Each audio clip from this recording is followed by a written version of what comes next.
Hello, everybody, and welcome to Peaceful Anarchism on the Voluntary Virtues Network and theseedsofliberty.com and theconsciousresistance.com. So today we have Markie Balentine, who I have known for a while on Facebook, and he's also has his YouTube channel, Mike Rowe Rules, Mike Mike Rowe Rowe Rules Rules, and then number 12, Micro Rules 12. And then he's also an admin on two Facebook pages, Google Voluntarism and the Voluntarist Movement. So we're gonna have a nice conversation about maybe his history and what he's thinking about the future of the freedom movement. So Markie, thanks a lot for coming on the show. Yeah, you're welcome. Yeah, I've been seeing you a while on Facebook, and you post some videos here and there. You kind of stopped recently, but I really love to see you start up again. That was really, really good. We need as many voices in the freedom movement as possible. And so I've seen you comment and like and share my posts, and so you're pretty active on Facebook. So I'm like, I'd love to have you on. And you said you were interested in starting your own podcast.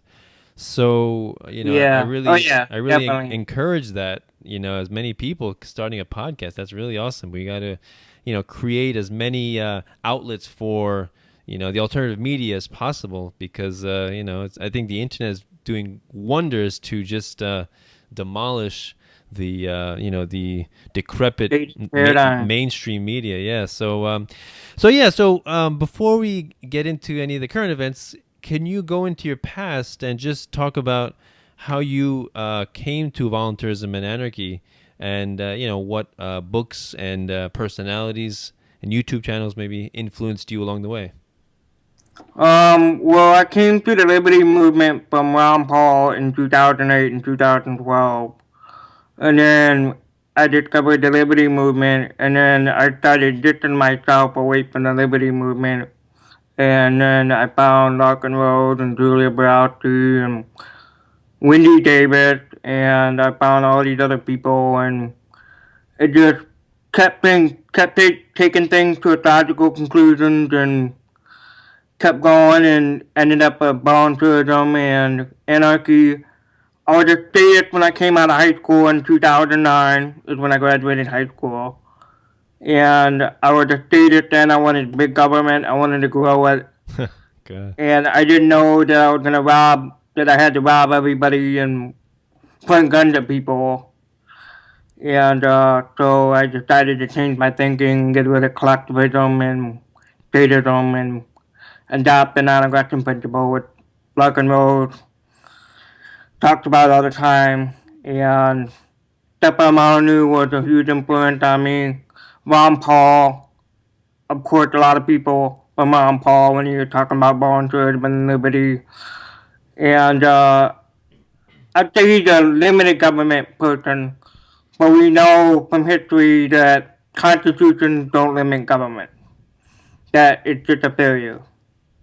Mm-hmm. So, yeah, and you said that The Creature from Jekyll Island was one of your first books, right, that educated you about on these topics? From Jekyll Island, I read that in 2010 or 11. So I got it how did you get your hands on it? I'm just curious. How did you find it? from Amazon.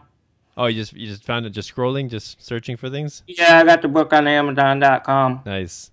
Yeah. To me, that was also one of my first books that I read on the topic. Back in, let's see, when must that have been? I guess around 2010. Yeah, also maybe 11, and that along with finding Jeff Berwick, Dollar Vigilante, his Anarchist YouTube channel, and then that really got me going. So I started the monetary system, precious metals, learning about the economy, Austrian economics. And then Stefan Molyneux through the peaceful parenting, when he started talking. I saw his videos about corporal punishment and about spanking, and so that really got me into peaceful parenting. And then through him, I got to learn more about voluntarism. So Yeah, and going back to the past, Ron Paul was a huge influence on me, and I was on YouTube one day and I was just all of a sudden I came across Ron Paul and I'm like, what is this guy? He doesn't sound like all the other politicians Right. promising things. Right. So Yeah. Yeah. a huge influence on me and definitely pushed me towards liberty and the non-aggression principle and private property rights and Austrian economics and central banking and end the Fed. And Mm-hmm. I've been consistent on end the Fed for the last 7 years, and I'm not for abolishing the Fed. I'm for ending it. Period. Right.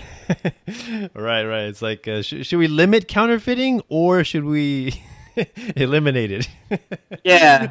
It's like, yeah. I mean, so the monetary system was definitely my in as well, and people. It's really amazing with Ron Paul because he is a politician and he did run for the president of the United States. The highest. And he ran 3 times. Right, he ran 3 times, and I guess the 3rd time is really when he started gaining notoriety, and so the media was calling him nut job and loony and crazy and right. Yeah, and it was really amazing. Is I think he really sparked the transformation of more anarchists and voluntarists than any other person, or you could say any other politician, and also any other person or author, which is really amazing. And he's not an anarchist himself, I guess admittedly, but later I think he did make a video where I think he was asked about anarchy, and he admitted that he as long as it's voluntary, he supports it basically. yeah, right? he likes voluntarism. Right. So yeah, some people say, well, he's a statist, he's he's an anarchist, but you can't argue with the fact that the guy turns so many more people into anarchists than any other person or author. I mean, it's really spectacular. So I can't fault him for that. And Rand Paul, it's like amazing how different a son can be from his father. Yeah, you think your son would take after your father and be more like him, but it's like totally 2 different people and 2 different ways of thinking. One principle, the other one just libertarianism. Right. It's like Republican.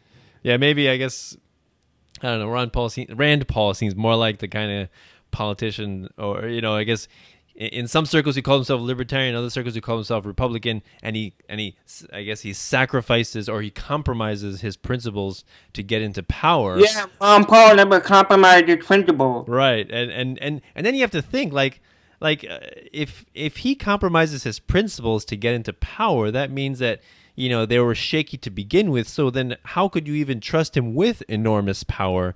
And to me, it's just like, nobody. I wouldn't trust anybody with enormous. I wouldn't even trust Larken Rose with enormous power, and even anybody, because power is more addictive, more corrupt, more and more, it's the more psychopaths and sociopaths that are drawing the power. Right. I even argue that if a person is truly kind-hearted and good and gets into a position of enormous power wanting to help people, it's impossible for that person to help people when you're in such a position of authority and violence and over these violent institutions. You cannot help people. You always must hurt somebody because there is the law of unintended consequences, right? You do not know how to help millions of diverse, unique individuals. You just can't. and that's, Yeah, and go ahead. they don't represent you at all. Say again? They don't represent you. Right. Representative. Right, that's a complete myth. Right, I represent you. Right, so anything that a politician does, he's like, "Well, I'm representing you." What a convenient position to condone any wicked act that they can do. Well, I'm representing you, so by voting for me, you have implicitly accepted my rule, my actions. So anything I do is I'm doing it on behalf of you. I'm spending for the greater good of the greater number. Right, for the greater good. Yeah. So, so definitely, going into politics is a very dangerous thing. And I like Molyneux's position on that, which is, if you think that you're going to go into, go run for the federal government position of power, and think that you're going to change it for good, why don't you first start small? Because the government is the largest monopoly on violence in the land. And so if you think you're going to change that, then why don't you first start small, like change the mafia into a charity, right? Or change the KKK into a Black Brotherhood. And if you can do that, then I'll believe you.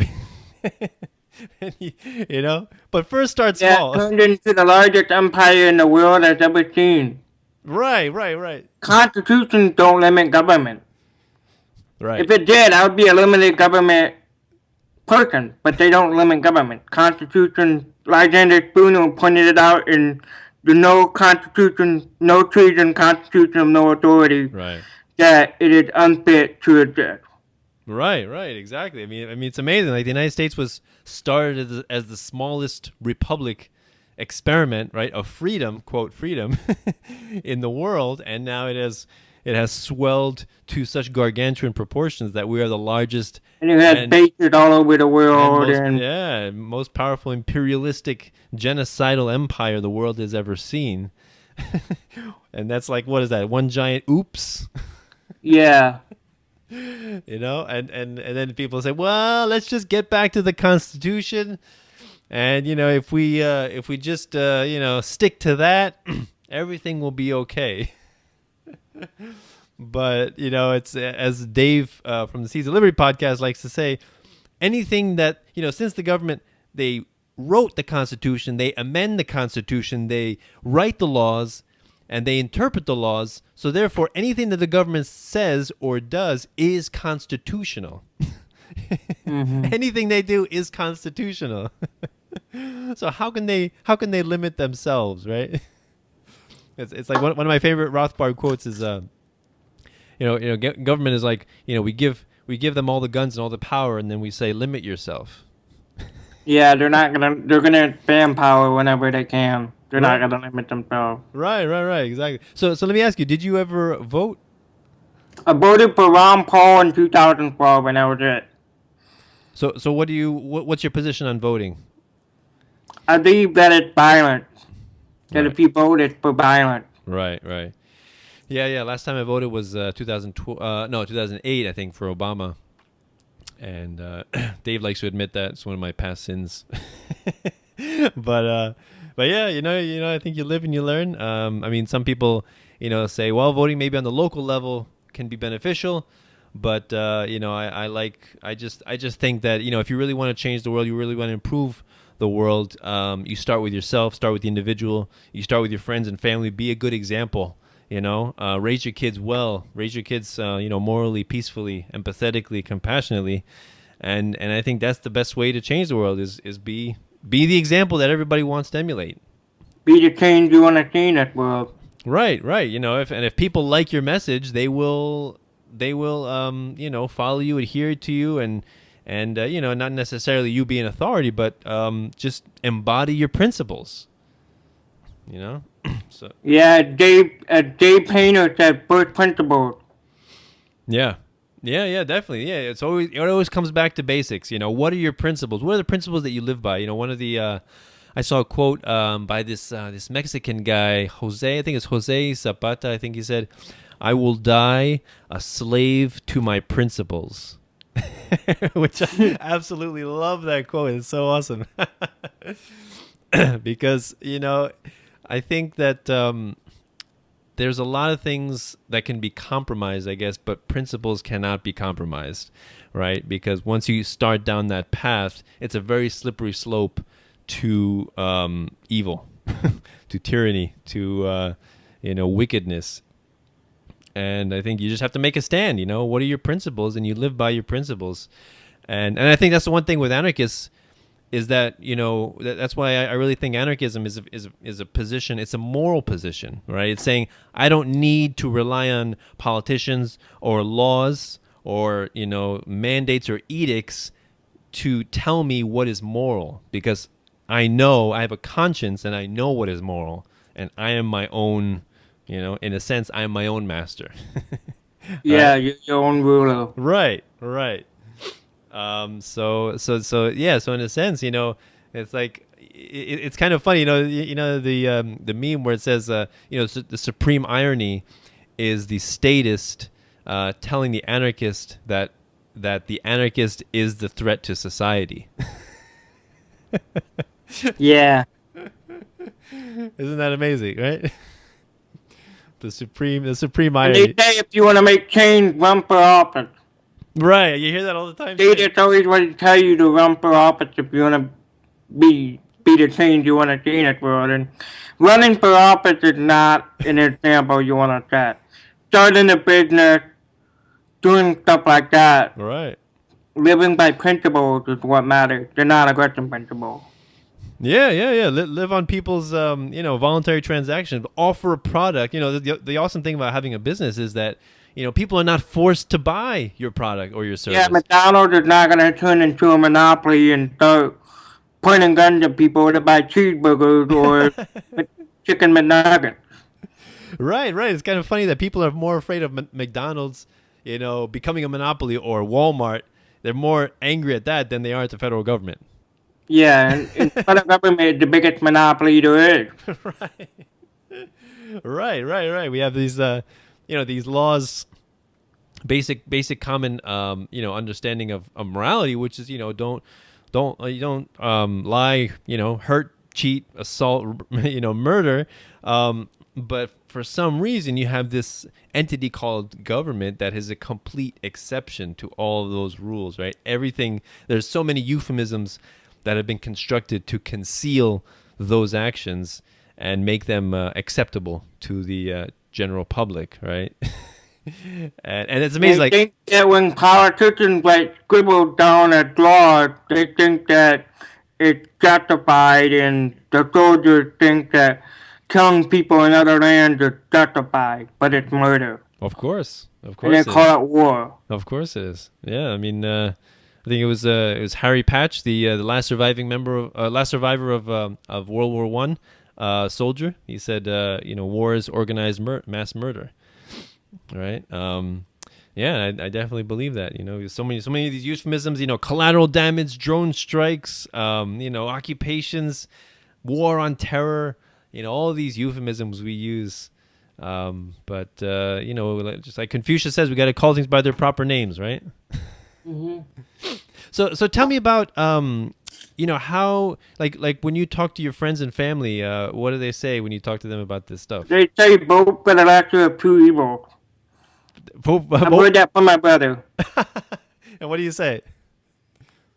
I said, why vote for evil? Right. He said, vote for the lesser of two evils. And I heard that argument so much. Right. Yeah. So none of your family are like even approaching libertarianism? No. No. So you're basically mostly online. Yeah. Yeah, I mean, that's the unfortunate thing, I think, with a lot of volunteers and anarchists, and me as well, is that you're usually alone with those that you're most close to, and you don't want to alienate your friends and your family, but then at the same time, it's we're talking about principles. It's like I think it was Plato. Oh no, it was Aristotle that said, I admire Plato. Or Plato is dear to me, but dearer still are my principles. Right? And I think it's hard to make that decision, right? When it comes to your friends and family, What do you think? I think that they need to go through a philosophical evolution of thought before they can arrive at voluntarism.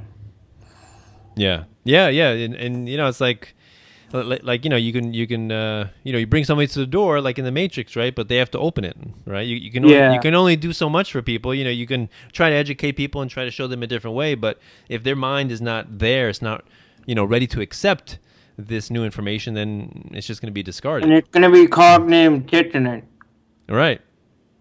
Yeah, they got to make a decision when they're presented with new information that conflicts with their previously held knowledge. Then you got to make a decision. What do? Do you change your thought processes, or do you keep your old, your old beliefs? Your old beliefs, right? So it's a difficult decision, and that's why I think that voluntarism, voluntaryists are one of the most humble people, because because most of us did not we were not raised as voluntarists or anarchists, and so in order to come to this belief, we had to put on the line, like, and put on the altar of scrutiny with logic and reason all of our previously held beliefs, which is painful. It's not comfortable to do, right? It's not comfortable to admit that you were lied to or you were given misinformation. Nobody wants to admit that, right?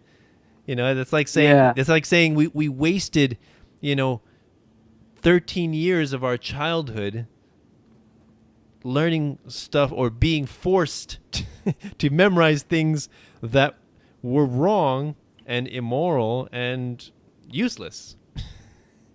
Yeah, citing the Pledge of Allegiance every day is brainwashing. And statism is the most dangerous religion in the world. Oh yeah. Yeah. Did you read Larken Rose's book as well? I haven't read Larken Rose's Most Dangerous Superstition, but I did read the PDF file of it. Oh, you read so you read the whole thing then? Yeah. Oh, okay, so yeah. you did then. You did. Okay. Awesome. Yeah, that was an excellent book. I really enjoyed that book. Yeah, he really lays it out very clearly. I like his writing a lot. I mean, that guy has done so much. He's done so much for Yeah, he's got the mirror, he's got the government on trial going. Oh man, yeah. Yeah, and not to mention he's like struggling financially, which is very, very difficult. But it's like we do what we can with the resources that we have available, and he's really and the resources are limited. Oh yeah. It's not easy. Like myself, I do this on my spare time. I homeschool my kids, and I go out with them Monday through Friday, and so this is like a side thing for me. But I love doing it. I want to continue doing it. So it's a passion, a labor of love. So that's why I'm encouraging you. Definitely, start up your podcast. Do it. Just start. Start small. Start. You don't have to do half-hour videos. Just 5-minute, 10-minute videos. And I think actually, if you do shorter videos like that, 5-10 minute, you'll probably get much more popular than me. because I think more people would be interested. Like, people have short attention spans, right? In general. So most people don't want to sit down for like a half hour or an hour listening to something. So if you put out, right? Their attention spans are very small, so. Right. Yeah. So I think you can really grow it. You can grow it pretty fast. Just put out these small videos straight to the point. Yeah, people have ADD, attention deficit disorder, attention span. So like 10 seconds. Right. Exactly. So you don't want to spend an hour on a philosophical video talking about principles, and they want to know what's going on in strawberries and Kim Kardashians and the mainstream media, and they don't want to do a politics.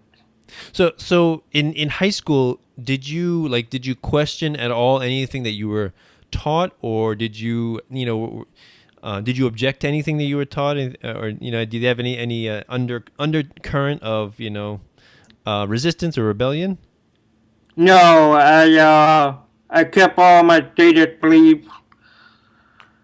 That wasn't until after high school I got out.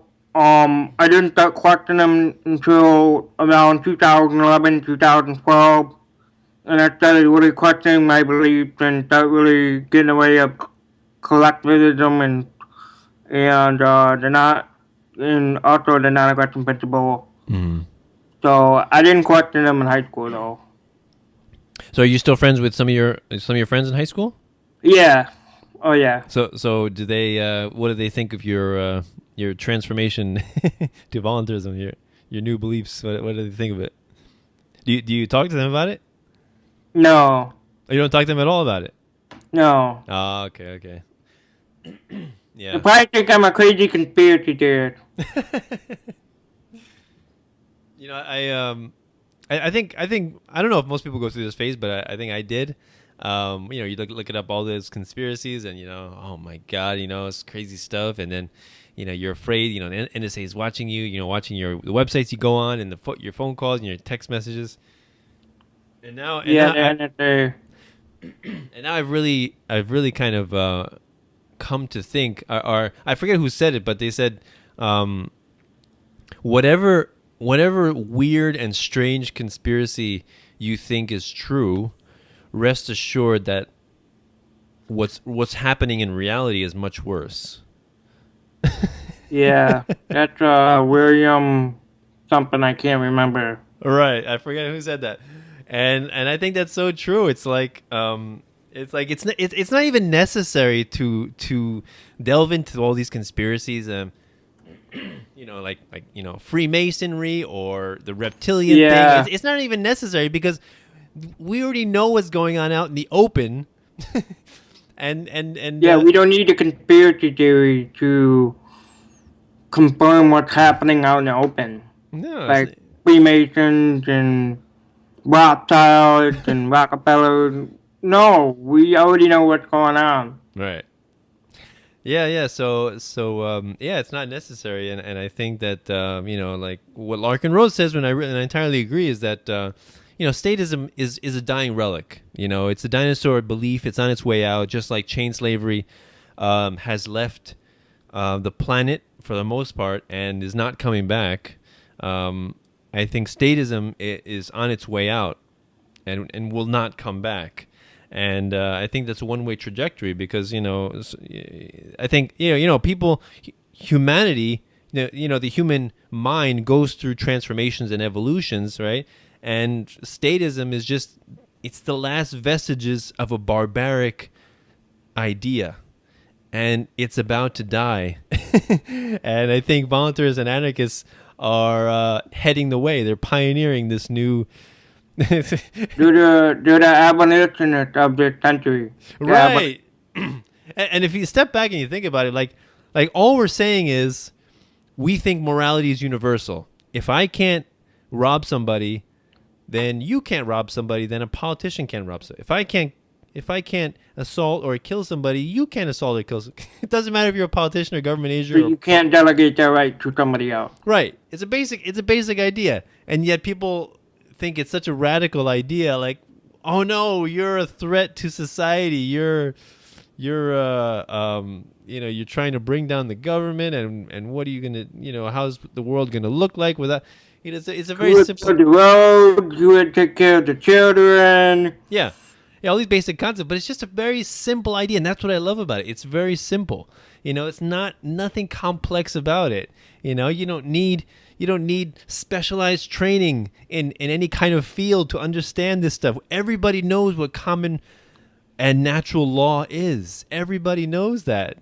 There's anarchy surrounding us all the time, right? When you're with your friends. Yeah, we live in anarchy. When you're don't with hit, don't steal, don't rob, don't murder. Right, and we have the gall to ask people or to ask politicians and those working in government to adhere to the same principles, right? We have the temerity to do that, and then we get called extremists and terrorists and revolutionaries. And conspiracy theories. Conspiracy theories. Yeah, I really like that idea about the abolitionists. And I tell people that the abolitionists in the 19th century, like when you said who was going to build the roads, right? So basically, people are expecting us to know how the future is going to be, how the future is going to be laid out. Basically, they're asking you, what's your grand plan? Markie, in your anarchy world, how is society going to be structured? So they're asking you to be a dictator and explain to them exactly every detail, right? That's what they're asking you to do.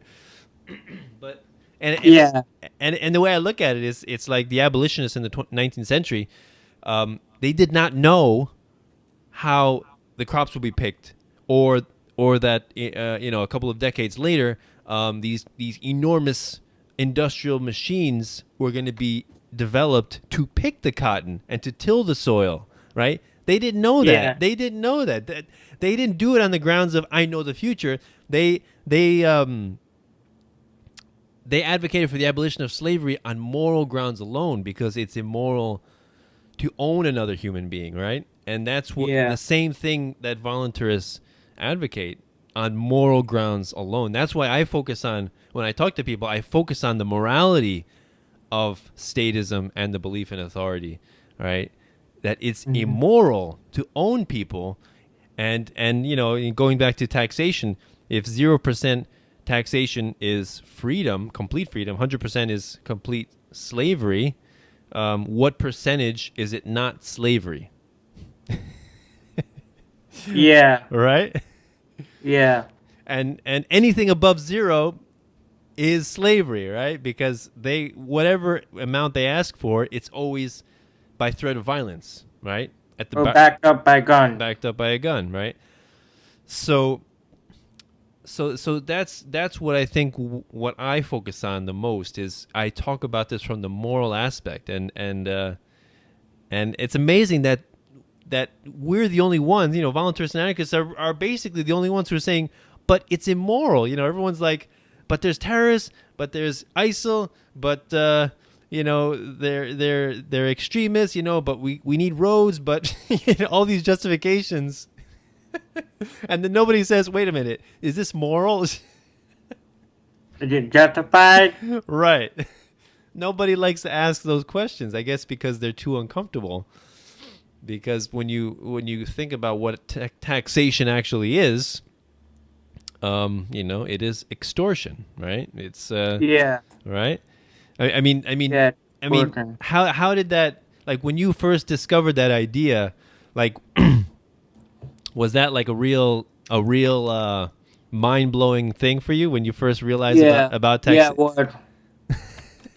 Yeah, I mean, I remember when I first discovered this kind of stuff. I was on I was living in Long Island. I was I was reading the Creature from Jekyll Island, and I was following Jeff Berwick's Dollar Vigilante. And I called my mother and I said, I read this awesome book and it's talking about precious metals and the economy, and then, taxation is theft and all this kind of stuff. And then the first thing she said was, what right-wing nut are you listening to? Yeah. And it's amazing. Like, of course, my most of my family are Democrats, so they're leftists.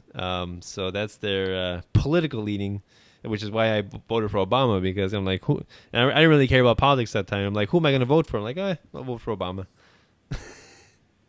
So it was, it's an interesting progression that I came along, and I think we take it for granted. Like you and I, we already understand this stuff, and it's kind of, I guess, second nature.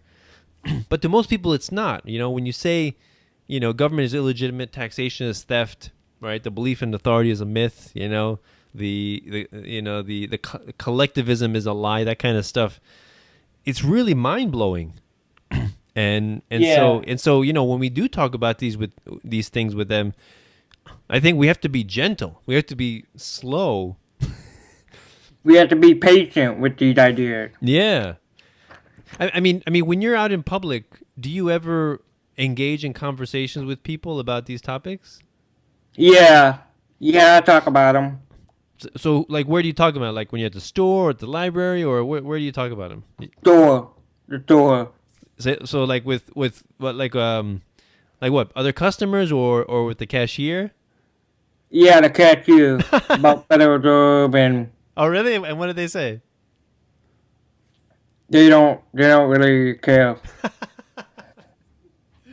Right.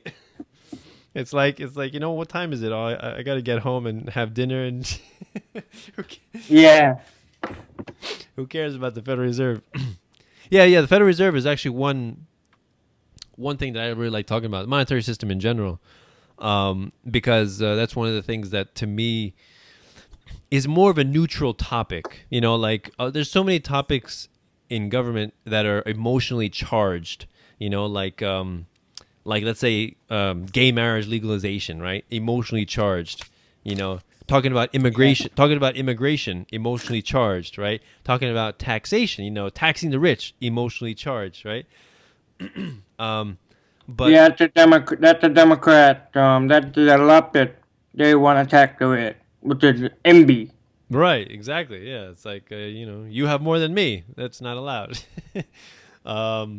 But the monetary system and fiscal policy, nobody cares about that. Who cares about the monetary system? Nobody has an opinion on it, right? Primarily because nobody knows the quantitative easing is Keynesianism is spending and printing money is gonna save the world, and it's not. QE1 didn't work, QE2 didn't work, QE3 didn't work, and if they do QE4, that's not gonna work. Yeah, and I think just last month the Federal Reserve, Janet Yellen raised rates like I don't know, like a fraction of a percentage of a point. Yeah. And I was watching a video on Mike Maloney's channel. He was talking about it, and he showed a graph from like 1940 until today, and how how they pushed interest rates so far down, and how much money printing went so far up, and they pushed them down to like near zero, and then he had to zoom up really close to actually see the blip where she said she raised interest rates. It's like I don't know, a pimple. It's tiny. And Alan Greenspan was for gold before he became a Federal Reserve chairman. He was for gold. He got an article. You're right. Yeah, I think it was and then when he became a Federal Reserve chairman, he was all about printing money. He wanted to lower interest rate. Right. And Ben Bernanke said there wasn't no housing bubble, and the economy was doing good, and there was no housing bubble. But Peter Schiff correctly predicted the housing bubble, and he was right. There was a housing bubble in 2008. Yeah. What's amazing about these Federal Reserve chair people, I gotta say, is like Paul Volcker. Like they're always getting worse. Paul Volcker like created his bubble, and then I think Greenspan like had that bubble pop under him, which I guess was the tech bubble, and then Greenspan was like Paul Volcker on steroids, and he created a bubble that popped under Bernanke, which was the housing bubble, right? So Bernanke was Volcker so Bernanke was Volcker on steroids, and then Janet Yellen. Bernanke was Greenspan on steroids, and then Greenspan with all his QE creates a huge bubble, another huge bubble, and now Janet Yellen's at the helm, and so basically Janet Yellen is Greenspan on steroids, and so things are just like careening toward a cliff right now. Yeah, it's Operation Screw is what Peter Schiff called it. They're gonna screw the people that the inflation hurts the most, which is the poor. Operation Screw, they're gonna screw the poor. So. Right. Yeah. I follow a lot of Peter Schiff stuff. I really enjoy it. And one of the videos I really enjoyed about Peter Schiff was the one he did when he went down to Occupy Wall Street. Did you see that one? Yeah. Yeah. That was so funny. So he puts a sign up, and he says, "I am the 1%. Let's talk." And it's that divide and conquer, the 99% versus the 1%. That's the divide and conquer. Oh yeah, you're right. Definitely, there's so much class warfare going on. It's just despicable. Yeah, the rich versus the poor, black versus white, immigrant versus or let's say illegal versus citizen. Like immigrant versus taxpayer, or then you got the different. Then the genders, versus blue, Democrat versus Republican, right, male versus female, all this kind of stuff, and feminism versus man. Right?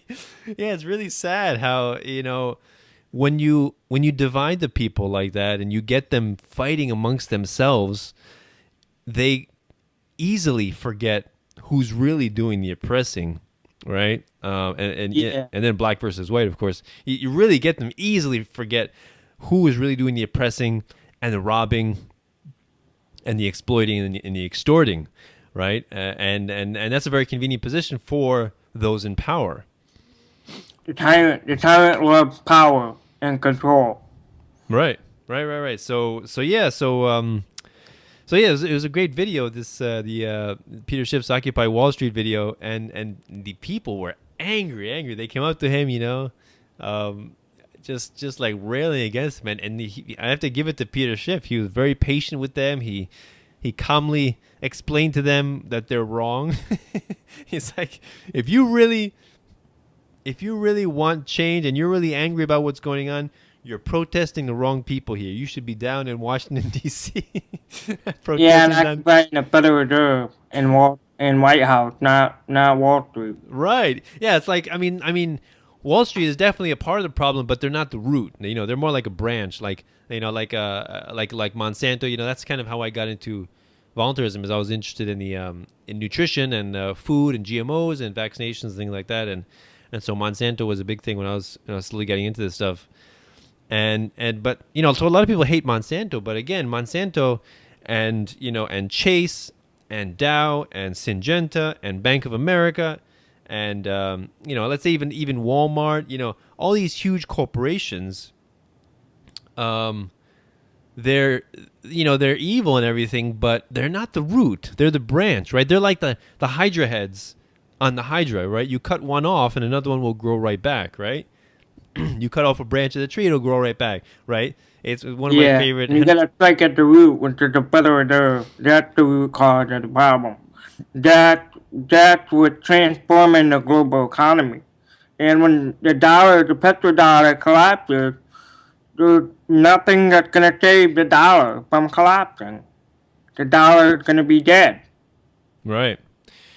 Yeah, definitely. And I think, I think that our economy is already, it's like a zombie economy. You know, it's only revived and kept alive artificially, like Frankenstein.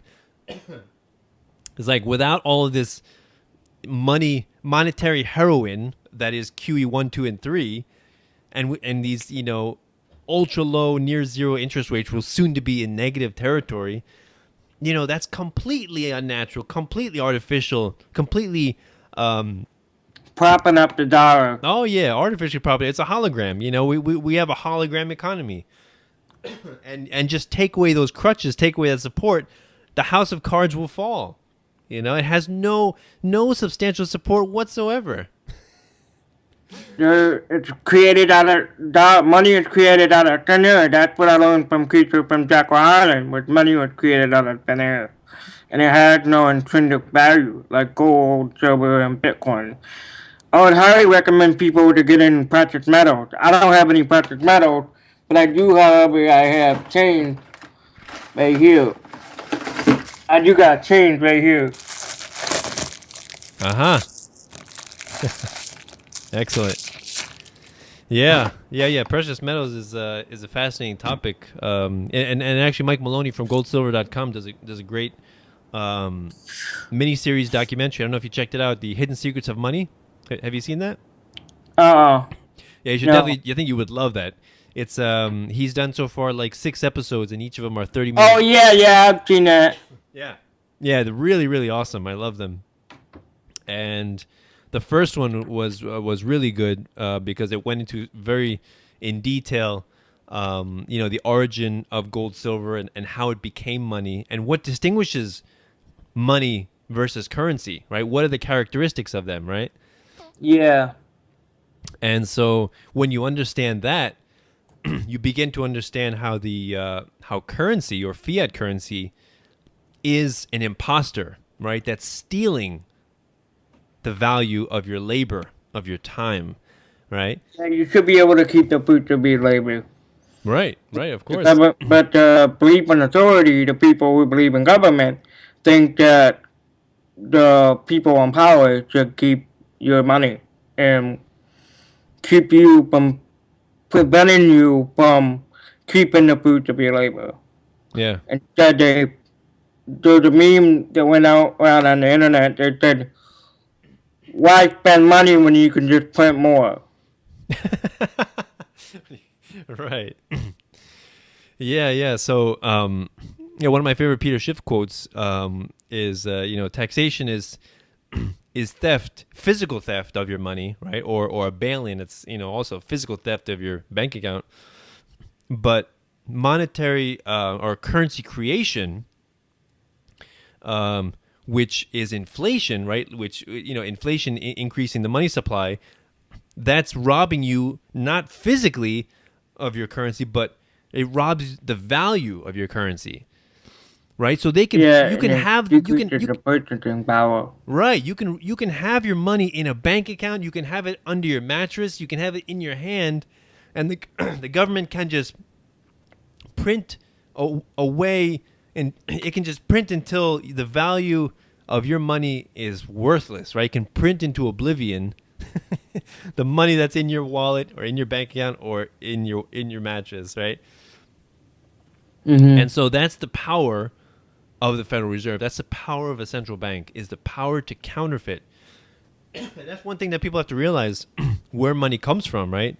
Like you said, money is created out of thin air, right? When we write a check, we have to have funds in our account that the check will be withdrawn from, right?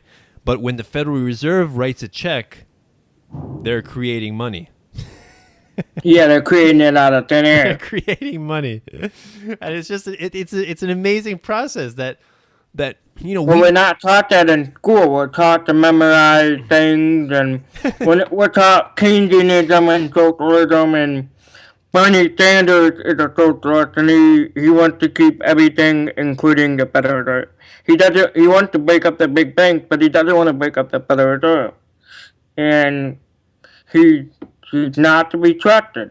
He's promising like Obama did. No wait. right. And Yeah, and I mean, even even if a true libertarian comes and runs for office, I still would not advocate voting, because I always ask one question: do politicians lie? yeah.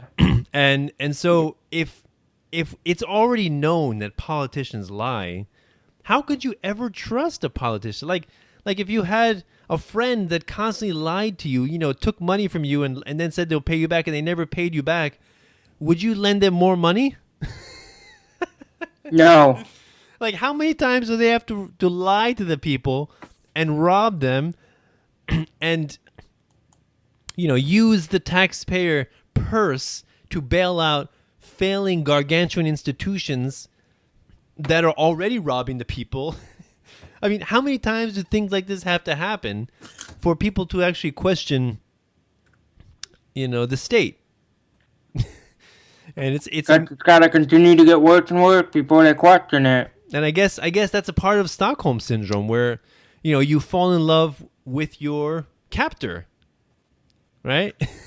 Yeah, you fall in love with nationalism. And you begin to love your master, your owner, and not only that, but when people like us, when volunteers and anarchists question the status quo, those kinds of people, Stockholm syndrome people, will fight to defend their master and their captor.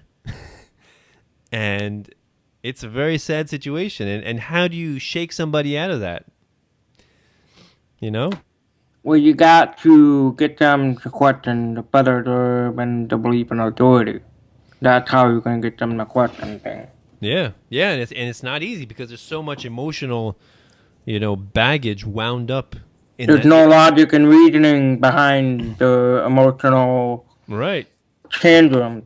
Right. They didn't come to statism based on logic and reason, right? They came to it because they were aggressively indoctrinated to believe it in their government school, right? Yeah. I mean, is it any coincidence that we go to a government school and we come out, in full support of government policies and in politicians? Yeah. I don't think it's a coincidence at all. Or is it a coincidence that most soldiers that join the military come straight out of high school? I mean, is that a coincidence? I don't think so. They were brainwashed into thinking that serving a country is noble and virtuous. Right. I mean, people who grew up in statist households, authoritarian households, they learn to obey their parents, and then they go to school and they learn to obey the teachers, and then you go to the military and you obey your commanding officer, and it's just a logical progression of obedience, right until you. And like Larken Rose said, obedience is a virtue. And that what they teach in school is obedience to authority. Right. And nobody questions authority. They just follow along to get along. They follow the herd. They Right. follow Right. mainstream media. They follow whatever. They don't question things. Yeah. And when that Voluntaryist and Anarchist pointed out, that's when they pull out their euphemisms and their emotional tantrums to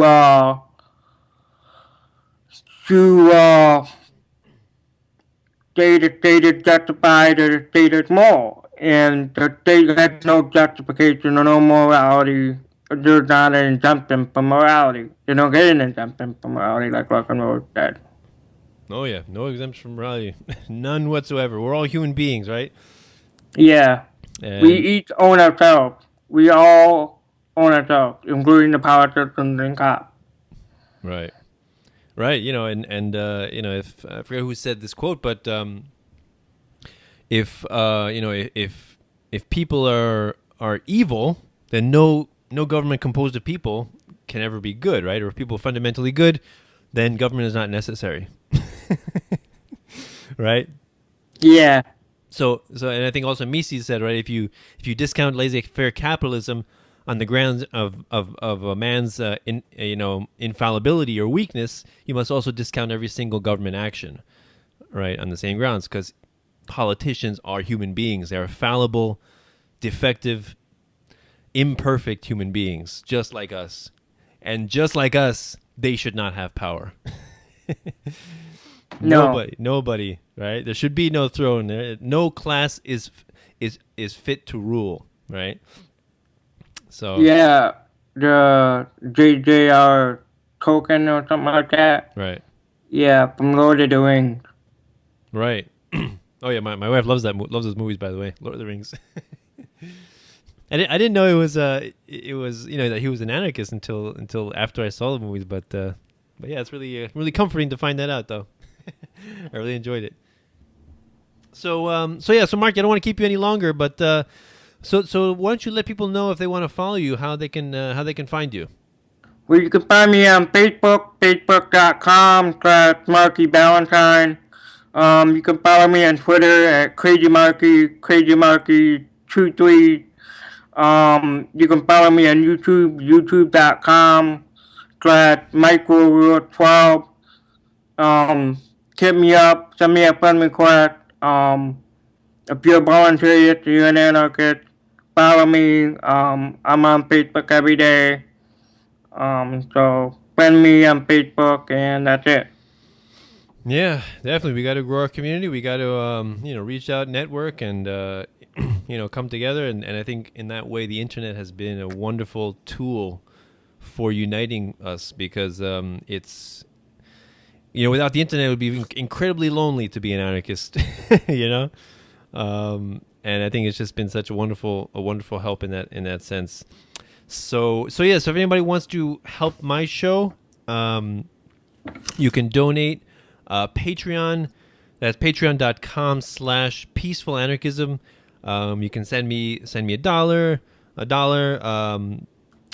per month, or $3 or $5 or $10, whatever you can afford, whatever you believe my videos are worth to you. If you feel you're deriving value from these videos, please help me out, because I really enjoy it and I want to do more. And monetary compensation is always a great encouragement to anything that you want to see in the world, right? So I'm always an advocate of democracy in the marketplace, right? You want something to be around in the future, patronize it. All right, buy it. Vote with your dollars. That's the only kind of democracy I support. So that's patreon.com/peaceful anarchism, or you can also donate PayPal, and also Bitcoin I accept. So please help me out. I really enjoy it, and I want to interview more people like Markie here. So thanks a lot, Markie, for coming on the show. Really appreciate it. So this is Peaceful Anarchism on the Voluntary Virtues Network, and theseedsofliberty.com and theconsciousresistance.com. Wishing everyone have a wonderful day. Take care. Bye.